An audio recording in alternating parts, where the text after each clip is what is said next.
Hi అందరికీ cook craze corner ఛానల్‌కి స్వాగతం. ఈరోజు రెస్టారెంట్ స్టైల్‌లో పాలక్ పనీర్‌ని ఇంట్లోనే సింపుల్‌గా ఇంకా టేస్టీగా ఎలా ప్రిపేర్ చేయాలో చూసేద్దాము. ఈ రెసిపీని ఒకసారి ట్రై చేస్తే మళ్ళీ మళ్ళీ చేయాలనిపిస్తుంది. పాలకూరలో విటమిన్ కే ఇంకా కాల్షియం ఎక్కువగా ఉండటం వలన ఎముకల ఆరోగ్యానికి చాలా మంచిది.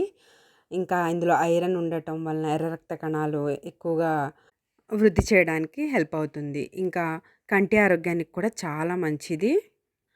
పాలకూర తినని వాళ్ళు ఇలా పాలక్ పనీర్‌ని ప్రిపేర్ చేసిస్తే చాలా ఇష్టంగా తింటారు. పాలక్ పనీర్ కూరను ప్రిపేర్ చేయడం కోసం ముందుగా ఫ్రెష్‌గా ఉన్న 4 పాలకూర కట్టలను తీసుకోవాలి. ఇంకా 250 గ్రామ్స్ పనీర్ ఫ్రెష్‌గా ఉన్నది తీసుకోవాలి. పాలకూరని శుభ్రంగా 2, 3 సార్లు నీటితో కడిగి మరుగుతున్న నీళ్ళల్లో వేసుకోవాలి.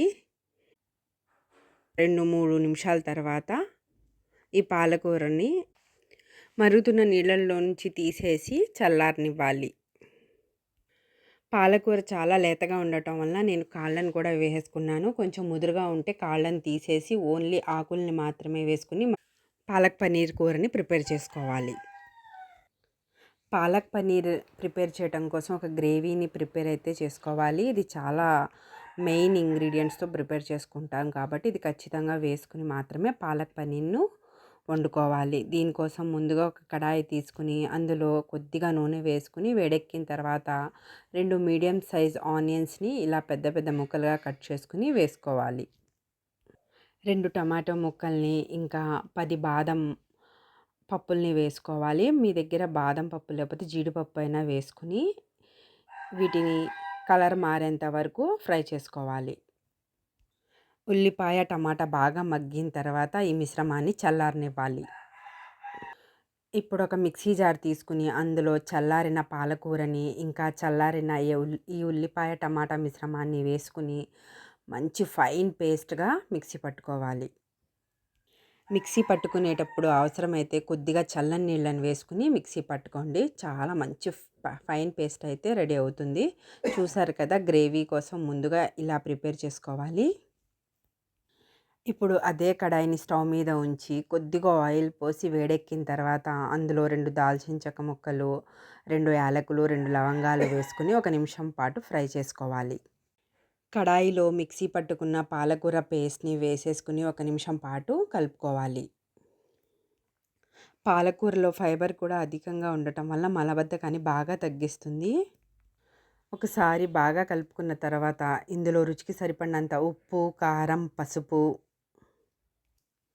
స్పూన్ ధనియాల పౌడర్, అర స్పూన్ నల్ల మిరియాల పౌడరు, అర స్పూన్ జీలకర్ర పౌడర్, అర స్పూన్ గరం మసాలా పౌడర్ వేసుకోవాలి. ఈ మసాలా పౌడర్స్ అన్నీ వేసుకున్న తర్వాత వీటిని ఈ పాలకూర పేస్ట్‌లో బాగా కలిసేలాగా 2-3 నిమిషాల పాటు బాగా కలుపుకోవాలి.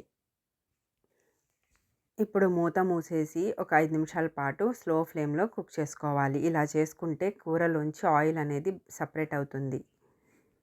ఈ లోపల పన్నీర్ ముక్కల్ని చిన్న చిన్న ముక్కలుగా కట్ చేసుకోవాలి.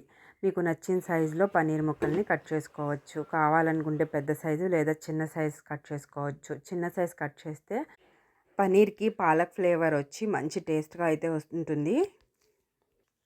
వీడియోలో చూసినట్లయితే కర్రీలోంచి ఆయిల్ అనేది సెపరేట్ అయిపోయింది కదా! ఈ టైంలో పన్నీర్‌ని కూడా యాడ్ చేసుకోవాలి. ఇక్కడ నేను 4 కట్టలకి 250 గ్రాముల పన్నీర్‌ని వేసుకుంటున్నాను. పన్నీర్‌ను కొంచెం ఆయిల్‌లో ఫ్రై చేసుకునైనా సరే వేసుకోవచ్చు, లేదా ఇలా డైరెక్ట్‌గా కూడా వేసుకోవచ్చు. ఇందులో 1 స్పూన్ కసూరి మేతి పౌడర్, ఇంకా 2 టేబుల్ స్పూన్ల ఫ్రెష్ క్రీమ్‌ని కూడా ఇందులో యాడ్ చేసుకోవాలి. ఇప్పుడు వీటన్నిటిని కూడా బాగా కలిసేలాగా కలుపుకోవాలి. గ్రేవీ కన్సిస్టెన్సీ మీకు నచ్చినట్లుగా ఉంచుకోవచ్చు. కొద్దిగా వాటర్‌ని పోసుకొని ఒక 5 నిమిషాల పాటు మూత మూసుకుని స్లో ఫ్లేమ్‌లో వండుకుంటే ఎంతో రుచికరమైన పాలక్ పన్నీర్ కూర రెడీ అయిపోతుంది. ఈ ఆకుకూరలో తక్కువ క్యాలరీలు ఉంటాయి. ఎక్కువ ఫైబర్ ఉండటం వలన ఎక్కువసేపు కడుపు నిండిన భావన కలుగుతుంది. కిడ్నీలో రాళ్ల ప్రాబ్లమ్స్ ఉన్నవాళ్ళు ఎక్కువగా పాలకూరని తీసుకోకూడదు. వీడియోలో చూస్తే మీకు అర్థమవుతుంది ఎంత క్రీమీ ఇంకా హెల్తీ ప్రాసెస్‌లో అయితే ఈ పాలక్ పన్నీర్ రెడీ అయ్యిందో.